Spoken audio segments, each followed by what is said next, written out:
जब भी हम भगवान को सच्चे मन से पुकारते हैं और उन्हें याद करते हैं, अच्छे कर्म करते हैं, तो भगवान हमारी सहायता करने किसी न किसी रूप में जरूर आते हैं।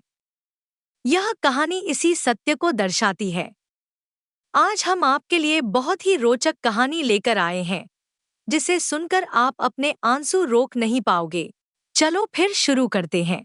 एक बार की बात है, एक गांव में एक औरत अपने 2 साल के बेटे शुक्रण और अपने भाई के साथ रहती थी। उसके पति का देहांत हो गया था, जिसके कारण वह अपने बेटे के साथ अपने घर लौट आई और अपने भाई के साथ खेत में काम करने लगी। शुक्रण का मामा उसे बहुत प्यार करता था और दोनों मामा भांजा एक दूसरे के साथ खेला करते थे। लेकिन कुछ समय पश्चात उसका मामा काम की तलाश में कहीं दूर चला गया और बहुत दिन बीत जाने के बाद भी वह वापस नहीं आया। शुक्रण अपनी माँ से पूछता रहता था कि उसका मामा कब आएगा। उसकी माँ उसे बताती कि वह बहुत जल्दी लौट आएंगे, लेकिन जब मामा वापस नहीं लौटा तो शुक्रण बहुत परेशान रहने लगा। उसकी माँ उसे देखकर बहुत दुखी होती थी।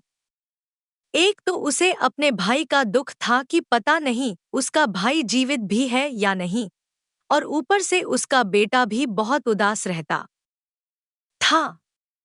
उसकी माँ शिव की पूजा किया करती थी, तो उसने अपने बेटे से कहा कि जब तक तुम्हारे मामा नहीं आते, तुम शिव भगवान से बातें किया करो और उन्हें अपना मामा कहकर पुकारा करो। शुक्रण बहुत भोला और सच्चे दिल का था, इसलिए वह ऐसे ही करने लगा। इससे उसके मामा की याद उसे कम सताने लगी और जब भी वह दुखी होता तो महादेव के सामने बातें करता था। एक बार उसकी माँ बहुत बीमार हो गई और उनके घर पर खाने को कुछ नहीं था।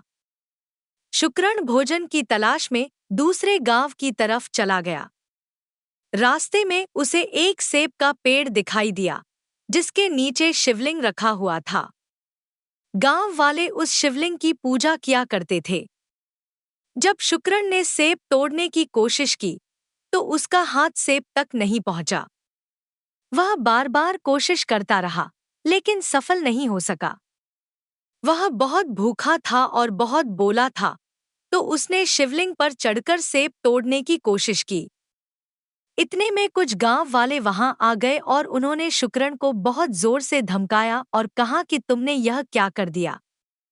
तुम शिवलिंग के ऊपर क्यों चढ़ गए? यह सुनकर शुक्रण बहुत डर गया और वहीं बैठकर रोने लगा। जब गांव वाले चले गए, तो भगवान शिव वहां प्रकट हुए। वे साधारण से रूप में आए और बोले, तुम्हें क्या चाहिए? शुक्रण ने कहा, मुझे बहुत भूख लगी है, मुझे कुछ खाने को चाहिए। भगवान ने उसे सेब तोड़ कर दिए और फिर कहा, तुम्हें जो चाहिए मांग लो। भगवान ने अपना असली रूप धारण कर लिया, तो शुक्रण ने कहा, मेरी माँ को ठीक कर दो, वह बहुत बीमार है। भगवान ने कहा, बस इतनी सी बात? कुछ और मांग लो। तो शुक्रण ने कहा, मेरे मामा वापस आ जाएं। भगवान ने उसे वादा किया कि उसके मामा जल्दी वापस आ जाएंगे। शुक्रण बहुत खुश हो गया। जब वह घर पहुंचा, तो उसने देखा कि उसकी माँ बिल्कुल ठीक हो गई है। उसने अपनी माँ को पूरी घटना बताई। कुछ दिनों बाद भगवान उसके मामा का रूप धारण करके उसके घर के बाहर आए और जोर से आवाज लगाई, शुक्रण, मेरे भांजे, कहाँ हो? मैं आ गया हूँ। उसकी माँ दौड़कर बाहर आई और शुक्रण अपने मामा की गोद में चढ़ गया।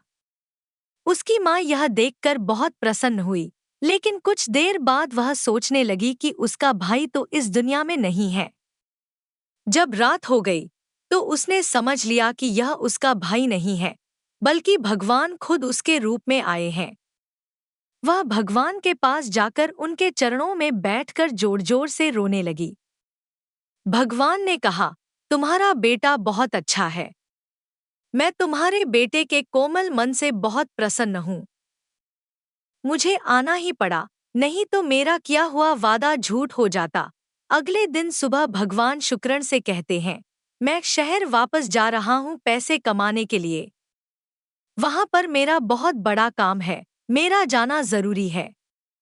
जब भी तुम्हें मेरी याद आए, तो तुम मुझे दिल से पुकार लेना। मैं तुम्हारे पास जरूर आ जाऊंगा। ऐसा कहकर महादेव वहां से चले जाते हैं। इस प्रकार भगवान और शुक्रण का रिश्ता जन्म जन्मांतर तक के लिए जुड़ जाता है।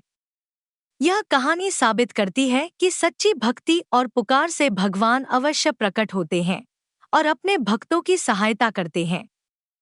धन्यवाद।